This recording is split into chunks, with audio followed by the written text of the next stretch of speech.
Olá pessoas, tudo bem com vocês? Espero que sim. Vamos conversar sobre a sociedade de massas, em especial entender o que é a sociedade de massas no contexto do presente, no contexto do século XXI.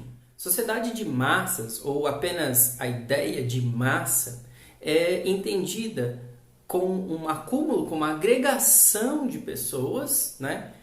Que tem internamente uma baixa integração, uma baixa organização interna. Então, em qualquer momento da história, onde uma determinada parte da população de uma cidade-estado, de um império ou até de um país foi organizada baseado num oferecimento de vontades, de desejos individuais, e esses desejos individuais superaram a compreensão de uma necessidade coletiva maior que as pessoas, em qualquer situação que aconteceu isso, a gente pode falar da massificação da população. Desse modo, a gente não fala só de sociedade de massas, pensando agora no presente, pensando na nossa atualidade, no século XX, no século XXI. Mas a gente fala de sociedade de massas, ou de massificação, melhor dizendo, em qualquer momento histórico. Entretanto, é verdade que esse processo de massificação da população, de generalização das pessoas, como a gente vai ver aqui, ele é mais intenso e ele é mais significativo para entender os nossos tempos, né?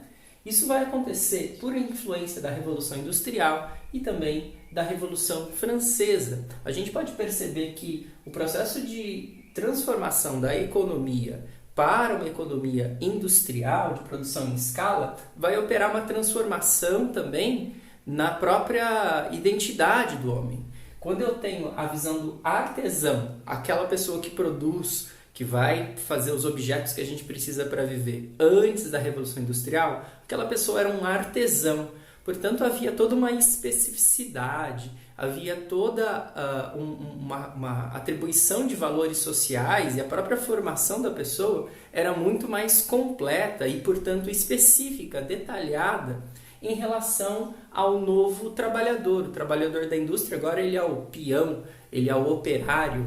Esse operário ele se comporta, ele é construído, ele é colocado dentro do sistema de uma maneira muito mais genérica. O operador de produção ele sai, entra outra pessoa no lugar, e tanto essa pessoa quanto essa pessoa aqui obedecem um tempo da máquina, obedecem um ritual de operação da máquina que é exatamente o mesmo. Portanto, indifere ser a pessoa A ou a pessoa B. No caso da Revolução Francesa, a gente está falando de um processo semelhante, porém no campo político. A gente pode entender isso através da ideia da transformação do súdito em cidadão. O súdito, ele devia obedecer ao seu rei, ele devia seguir as regras, mas poderia também, baseado nas suas habilidades individuais, conseguir uma aproximação desse rei, conseguir alguns privilégios e uma série de tipos de relações que a Revolução Francesa veio acabar. E cria a ideia do cidadão, aqueles que são todos iguais perante a lei. Isso a gente entende como uma vantagem, a gente entende que esse processo da Revolução Francesa ele foi positivo para o desenvolvimento social, mas não deixa de guardar dentro de si a ideia da massificação ligado a essa uniformização de todos perante as leis, por exemplo. Então, como vimos, desde lá da antiguidade, do tempo do Império, do tempo das cidades-estado, quando eu tenho no Império Romano panis et circenses, desde essa época, até quando eu chego aqui na Revolução Francesa, Revolução Industrial, o que a gente vai ter como palavra que explica as transformações sociais dentro do conceito de massificação é a noção da generalização das pessoas. As pessoas elas vão se tornar cada vez mais genéricas, cada vez mais semelhantes, cada vez mais parecidonas uma com as outras. E esse processo, agora já no século XX, falando do século XX, ele vai ter um braço que para a gente, sobre o nosso ponto de vista agora, a gente já considera histórico, e um braço, um reflexo que ainda é verdadeiro para a gente, que ainda faz parte do nosso dia a dia. No sentido do que a gente chama aqui de histórico, a generalização ela dá origem à política de massas. Então, assim, as pessoas que são responsáveis pelo controle das populações, os governantes, eles vão começar a olhar cada vez mais para essa população de uma maneira completamente genérica e tentar transformar, inclusive, essa população em algo que seja o mais genérico possível, pois a partir desse momento você consegue ter uma facilidade para organizar o Estado, para organizar o local que você governa, né? Essa política de massas, entretanto, ela é irreal. Por que ela é irreal? Porque as pessoas são diferentes. Há divergências e há diferenças entre as pessoas. Então, uma política que pensa e tenta transformar as pessoas em algo genérico é uma política que vai trabalhar no campo da irrealidade e também no campo da simplificação. Maquiavel, fundador da ciência política, já mostra pra gente que, apesar dele falar de um Estado forte, ele não esconde a verdade, a percepção de que as relações de poder vão emanar de diversos campos dentro da sociedade. Então, é uma política de massas baseada numa irrealidade e numa simplificação da realidade que, enfim, no final das contas, a afasta da própria realidade. É por isso que esse tipo de ideia dá espaço para a violência, superando a política, como aconteceu nos regimes fascistas. Bom, agora vamos dar uma olhada em como a generalização afeta a nossa realidade presente, esse momento. Bom, a nossa sociedade ela tem dentro de si um valor, uma política do consumo, porque nós somos capitalistas, o capitalismo precisa de consumo. Mas, apesar da gente consumir produtos, aconteceu uma inversão nesse processo também. A gente, além de ter a política do consumo, a gente passou a também consumir a política e não mais viver a política. Quando a política, a ação dos políticos profissionais e a própria discussão política, ela se torna algo que se consome, passa a se aplicar ao discurso político a mesma lógica que se tem ao discurso de estímulo ao consumo de produtos. É por isso que dentro da política e dentro do mercado, dentro do raciocínio político e dentro do mercado, a gente tem o marketing, né? A gente tem a construção de propagandas, tanto para fazer a gente comprar determinado produto, quanto votar em determinado candidato. Só que a questão é que toda essa engrenagem, ela trabalha com uma massificação do consumidor e do eleitor e, mais estranhamente e mais perigosamente, a gente é escolhido para comprar determinado produto dentro do mercado. E agora a gente também está sendo escolhido para votar em determinado candidato durante as eleições. E o que deveria ser é que nós deveríamos ter a liberdade de escolher o produto que nós queremos comprar e a liberdade de votar no candidato que nós queremos votar.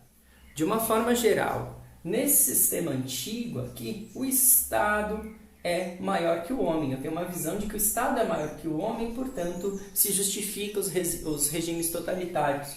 Aqui eu tenho a ideia, através de toda essa dinâmica do consumo que eu falei anteriormente, de que o trabalho é maior que o homem, pois ele vai justificar essa sua diminuição a partir da ação do consumo. A partir daqui, a gente já pode começar a entender o que é a cultura de massa. A cultura de massa, ela existe como uma produção que se dá dentro da sociedade, né? Então, uma sociedade que produz uma cultura de massa se torna uma sociedade massificada. E quais são as características dessa cultura de massa? Número 1, mercantilização. A gente, ao longo do tempo, começou a vender coisas que antes a gente não vendia, que antes a gente não considerava produtos. Acho que um exemplo gritante disso é a questão da água. Hoje a gente não consegue beber água na rua de graça, né? Você acaba tendo que comprar a sua garrafinha de água. Muitas cidades nem têm água na rua mais. Esse é um exemplo interessante. Superprodução. Nós temos dentro do nosso sistema o raciocínio do ganho de escala. O ganho de escala ele está relacionado à padronização dos produtos e dos processos de produção, ele está relacionado à simplificação dos produtos que vão acontecer. Quanto mais simples o produto for, menor é o custo de produção, portanto eu tenho um ganho unitário maior, né? E aí quando eu penso isso no ganho de escala, os ganhos se maximizam. Comunicação de massa, esse aqui é o mais importante. Hoje nós vamos estar habituados a consumir informação de uma maneira rápida, uma informação curta, sem reflexão. Sem reflexão, eu apenas leio, consumo, recebo essas informações, esses pedaços de informação. E isso tudo está ligado à necessidade de que pensar significa não agir. E nós precisamos agir por impulso. Agir para fazer o quê? Agir para consumir, né? Agir para comprar as coisas que a gente precisa, né? Como a gente está vendo, não necessariamente precisamos, mas fazer esse papel de consumidor que vai retroalimentar esse sistema que a gente viu aqui. Como consequência, a gente pode entender que nesse processo de massificação da sociedade, o trabalho ele se tornou uma necessidade para que haja o consumo e não uma necessidade que orientava a nossa vida. Não trabalhamos mais para viver, mas trabalhamos agora para consumir, né? Isso é um ponto importante. A fusão e simplificação de campos, outrora diferentes. Então, está tudo ficando mais parecido, tudo ficando mais genérico. Isso vai fazer com que a diferença entre rural e urbano cada vez mais se diminua. E a gente tem o Jaguariúna Rodeio Festival com as caminhonetes e a coisa toda, que antes era uma festinha popular das pessoas que mexiam com o gado aqui na cidade ou em outra cidade qualquer. Nós temos a unificação entre tradicional e moderno, não tem mais uma separação entre isso. As coisas vão se tornando cada vez mais homogêneas justamente para responder a essa padronização, a essa homogeneização que a gente já falou. Bom, e a sociedade ao longo do tempo vai também combater tudo aquilo que não é padronizado, tudo aquilo que é diferente da norma. E aí a gente tem aqui os casos, por exemplo, de xenofobia, nós temos dentro dessa ideia que os crimes e o preconceito contra pessoas de gêneros diferentes da média, contra pessoas de orientação sexual também diferente da média, digamos assim. É importante notar que eu escrevi aqui cultura de massa entre aspas. Por que entre aspas? Porque tem uma leitura, né, do pessoal lá da escola de Frankfurt, autores influenciados pelo pensamento de Marx, que vão dizer que a cultura de massa não é um termo legal para se referir a esse processo, porque tudo isso que a gente descreveu aqui não é um acontecimento que se deu de maneira livre, digamos assim, né? No processo histórico que está se desenrolando e faz parte do desenvolvimento automático do capitalismo. O que eles estão dizendo para a gente é que tudo isso aqui tem uma intencionalidade, é construído desse modo para sustentar o próprio sistema do capital. Então eles tiram o termo cultura de massa e vão passar a se referir a esse processo todo aqui como um processo da indústria cultural, no sentido de que tem intencionalidade de que as coisas aconteçam desse modo. Isso vai acontecer no livro Dialética do Esclarecimento. Primeira vez onde esse termo indústria cultural vai aparecer, a gente vai estudar isso mais para frente. Bom, talvez desse processo a gente nem tenha saída, mas há alguns pontos de luz no fim do túnel, que são os seguintes, né? A massificação que a gente está enfrentando não acabou com a crítica. Bom, estou aqui falando sobre esse pensamento, estou aqui colocando essa aula num meio tecnológico que vai permitir vocês acessarem essa informação e espero eu pensar sobre ela.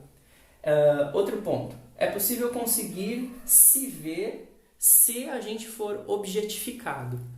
É possível a gente reconhecer o momento onde nós estamos sendo escolhidos para tomar determinada ação e não estamos fazendo determinada coisa porque nós decidimos conscientemente. Precisamos ficar atentos a isso, porque às vezes a gente vai no impulso, porque todo o sistema está orientando a gente a agir sem pensar. Porém, é possível oferecer essa resistência e ter uma ação consciente.